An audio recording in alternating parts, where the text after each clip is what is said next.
అందరికీ నమస్కారం.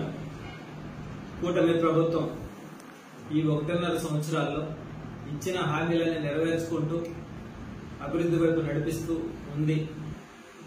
అదేవిధంగా డిప్యూటీ సీఎంగా మా అధినేత పవన్ కళ్యాణ్ గారు తీసుకున్న శాఖల్లో ప్రధానమైనది పంచాయతీరాజ్ శాఖ.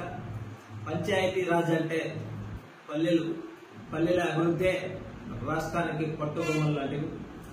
వాటిపైన దృష్టి పెట్టడంతో పాటు తెచ్చినటువంటి ప్రతి రూపాయి, కేంద్రం నుంచి వచ్చే ప్రతి రూపాయి పంచాయతీలకు ఏ విధంగా అభివృద్ధి చేయాలి, ప్రజలకు ఏ విధంగా తెలియజేయాలి, ఎక్కడా కూడా గోప్యం లేకుండా ప్రతి ఒక్కరూ కూడా వచ్చిన ప్రతి రూపాయి ఎక్కడో వినియోగించారనేటువంటి విషయం పబ్లిక్ గా అందరికి తెలియజేసే విధంగా ఒక చక్కటి కార్యక్రమాన్ని నిర్వహించడంతో పాటు కేంద్రం నుంచి నిధులు తీసుకురావడంలో కీలక పాత్ర పోషిస్తూ రాష్ట్రంలో ప్రతి గ్రామ పంచాయతీ కూడా అభివృద్ధి చెందాలనేటువంటి ఆలోచనతో నిజంగా ఆయన తీసుకున్న ప్రతి శాఖకి కూడా బంది తెచ్చే విధంగా అభివృద్ధి జరుగుతూ ఉంది. ఈ రోజు ఇవి ఓర్వలేక వైసీపీ నాయకులు ఏది దొరికితే దాన్ని పట్టుకొని అలజడులు సృష్టిస్తామనేటువంటి ఆలోచనతో ఉన్నారు.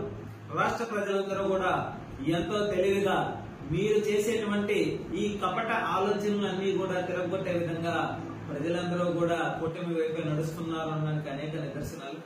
ఏదైతే ప్రజల చేతుల్లో పల్లెల రహదారుల సమాచారం, ప్రజల చేతుల్లో పల్లె రహదారుల సమాచారం, ఎక్కడైతే రోడ్డు నిర్మాణం జరిగిందో దానికి ఎంత మనం నిధులు కేటాయించాము, ఎంతవరకు రోడ్డు పూర్తయింది, అది ఎంత పర్సెంట్ అయింది, నాణ్యత ఉందా లేదా అనేటువంటి విషయాన్ని ప్రజలే స్వయంగా చూసుకునే విధంగా ఈ యొక్క సమాచారాన్ని అందించే విధంగా నిర్ణయం తీసుకోవడం ఎంతో ఆనందంగా ఉంది.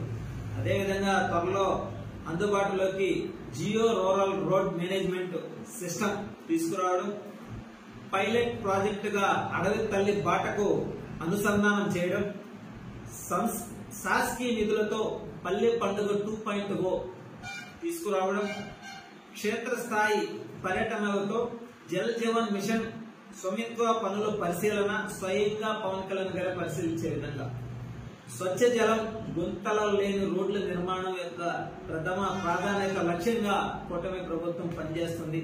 పంచాయతీరాజ్ శాఖ మంత్రిగా గ్రామీణ అభివృద్ధి ఇవన్నీ ఆయన తీసుకున్న శాఖలకు పని తెచ్చే విధంగా పవన్ కళ్యాణ్ గారు తీసుకుని నిర్ణయం చేసేటువంటి విధానం నిజంగా దేశంలోనే ఒక నెంబర్ 1 స్థానంలో ఒక డిప్యూటీ సీఎం గా ఆయన చేస్తున్నటువంటి అభివృద్ధి పనులు కావచ్చు, ఇవన్నీ కూడా ఎంతో ఆనందాన్ని ఇచ్చే విధంగా ప్రజలందరూ కూడా జేజేలు కొట్టే విధంగా జరుగుతూ ఉన్నాయి. అదేవిధంగా ఏదైతే జల్ జీవన్ మిషన్ పల్లె పండుగ పనుల్లో